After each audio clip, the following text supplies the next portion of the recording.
Before we start the next graphing problem, let's go over the information that we get from f of x, from f prime of x, and from the second derivative f double prime of x.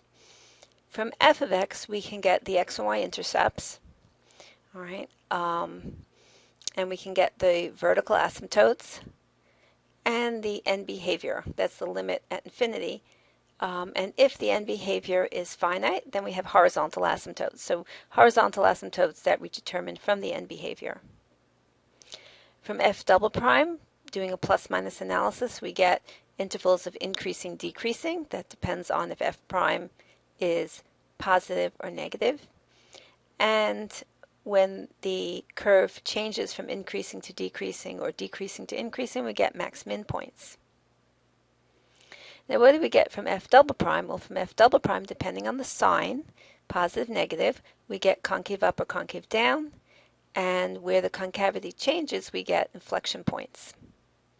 So it's important to be organized when we get when we get all the information that we need for graphing in this order. First, do the f of x information, then the f prime, and then the f double prime information, and that way it's easier to sort of not forget anything. So now we're going to do a full graph. Here's our function f of x, and notice that here we have it in factored form and then multiplied out form, and we're asked to find all that information. First the x-intercepts. Okay, we're listing first the f of x information. X-intercepts, y-intercept, and behavior.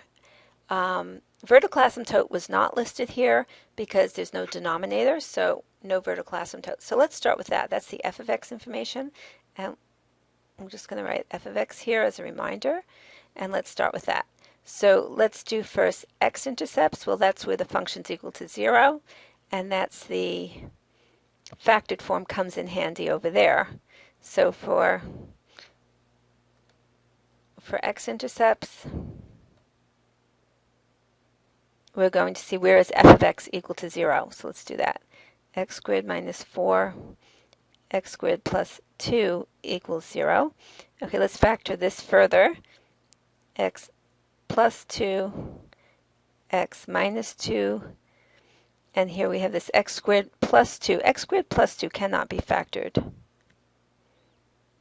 In fact, x squared plus 2 is always positive. Here you have something squared, which is positive, plus 2. So this piece is never 0. So the x-intercepts will occur at x equal minus 2, the 0 that we get from this, and at x equal 2, the 0 that we get from the second factor. So these are our x-intercepts.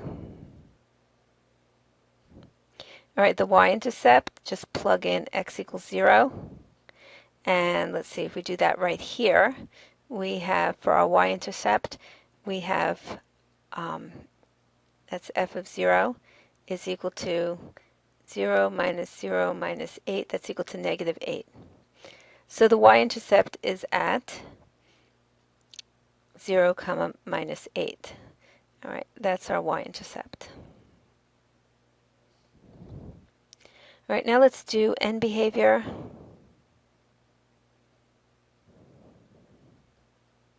So we're going to say as x goes to infinity, let's take just the x to the 4th, the high power. X to the 4th goes to infinity.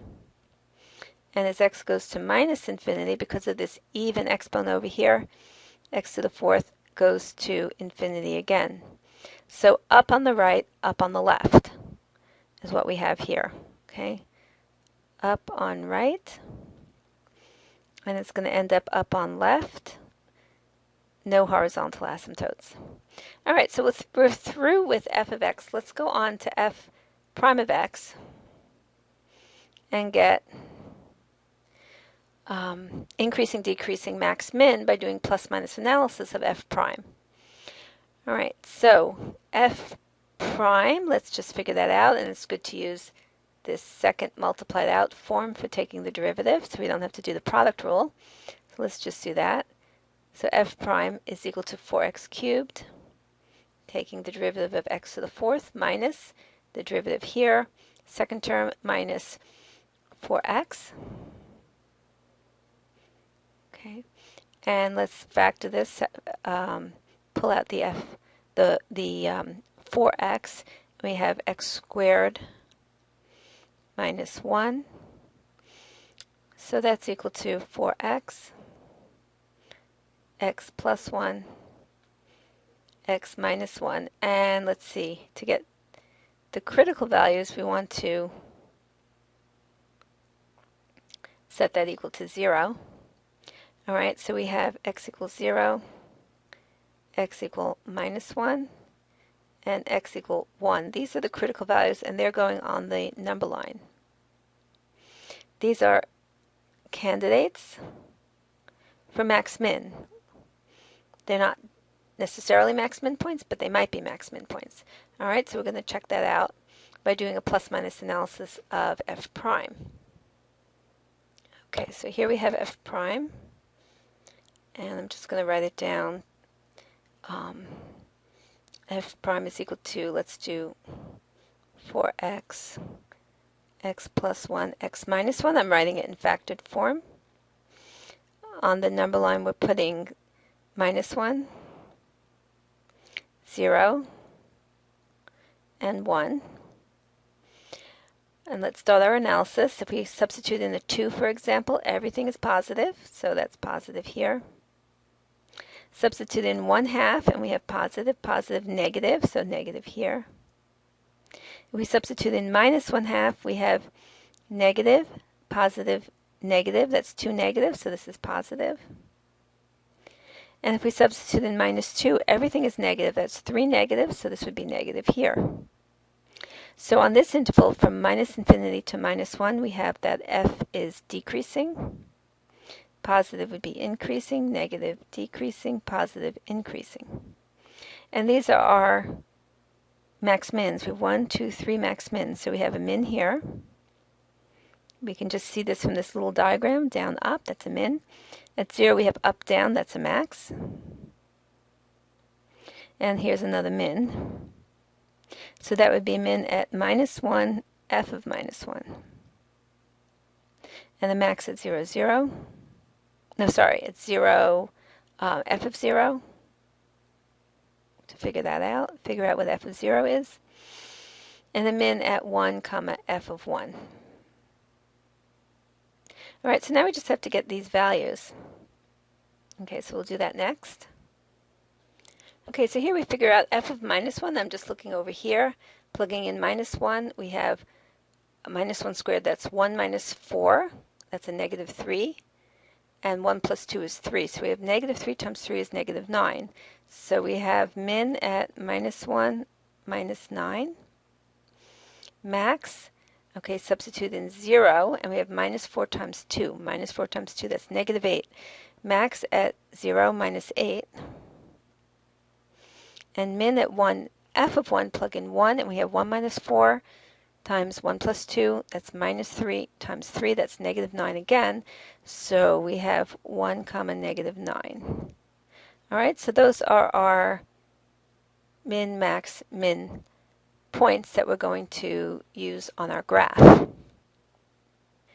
Okay, now we're going to look at where the curve is concave up, concave down, and where we have inflection points. So we need the second derivative. So here we have the first derivative. We're just going to take the derivative once again, derivative of first derivative, and bring down the 3, and we have 12x squared minus 4.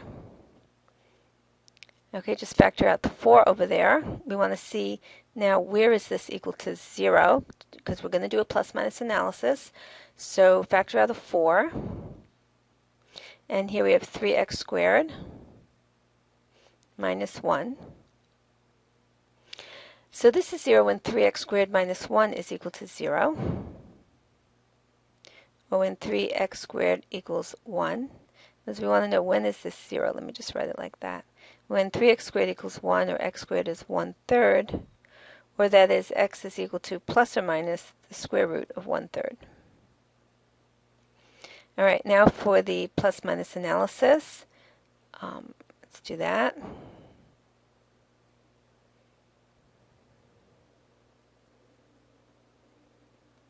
Okay, so we're putting on the number line minus the square root of 1/3 and the square root of 1/3. And we're substituting into f double prime. All right, so let's go to the right of square root 1/3. Let's say we substitute in 10, for example. This is definitely positive.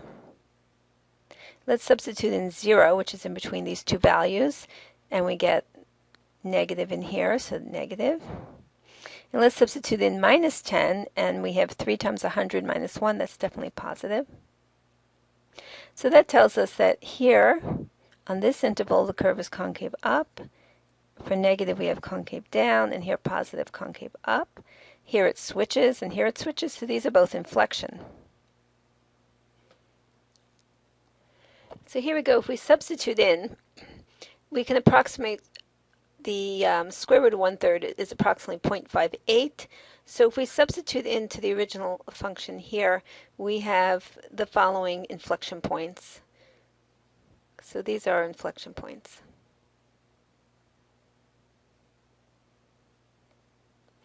Now we've obtained all the information from f of x, f prime of x, and f double prime of x, and we're going to put it all together. We'll summarize it, put it all together, and create a graph. Okay, so here we're going to start by putting in the x-intercepts at -2 and at 2. So let's do that. So we have a point on the graph here, and at 2, a point on the graph there. Now let's put in the y-intercept at 0, -8. Okay, so I won't draw this to scale. So there's our y-intercept, and let's put in the end behavior, and we see it goes up on the right, up on the left. So we'll just indicate that with little arrows here to remind ourselves that when we draw the graph, we're going to go up on the right and up on the left. Now we'll put in the information that we got from f prime of x, and that had to do with the min-maxes and increasing, decreasing. So here's our min, our max, and our min. So let's put those in. Okay, so I put -9 on the y-axis. So at -1, -9, here's -1 all the way down at -9.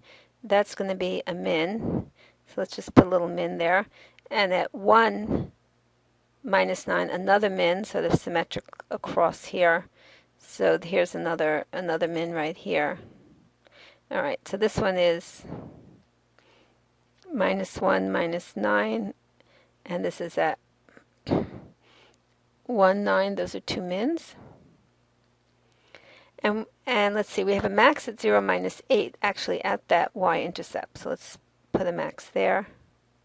And these are our x-intercepts. So if we connect everything up, we can already see where this graph is going. It's going to connect here and go all the way up. Pretty steep, like this. And here also, pretty steep like this. Okay. It looks to me like we should have an inflection point here and here. So let's see if our inflection point is between the 0 and the -1 and between 0 and 1. We're expecting an inflection point over there. So here's the information we got about f double prime of x. Here, this is our inflection points occur at minus root 1/3 and root 1/3. We can approximate that with minus 5.8 and 5.8. And yes, that is between 0 and -1 and this one is between 0 and 1. And on the graph, it looked like that's where we should have inflection points. And the y value is minus 8.6. So let's put in those inflection points and see if our graph appears to be concave up, down, and up in between the inflection points. So I put in the inflection points. So that is this one here, right here. That's the minus 0.58 minus 8.6. And that looks right because we do expect it to be, here's 8. And here's minus 8. And here's minus 9. We expected it to be between minus 8 and minus 9. And symmetrically across the y-axis, we have the other one right here, 0.58 comma minus 8.6. Okay, I erased that y-intercept. It was sort of getting in the way, but we see the y-intercept here is at 0, -8. And now we're just going to connect, and right here with our x-intercept, come all the way down. Okay, in here, and then just come up through the next x-intercept. This is 2 - 2. And we see the end behavior. The curve goes up on the right, up to infinity, and up on the left, again, up to infinity, like we expected. The inflection points occur exactly where we expected, and this does look like a fourth degree equation. Okay, so that's the graph.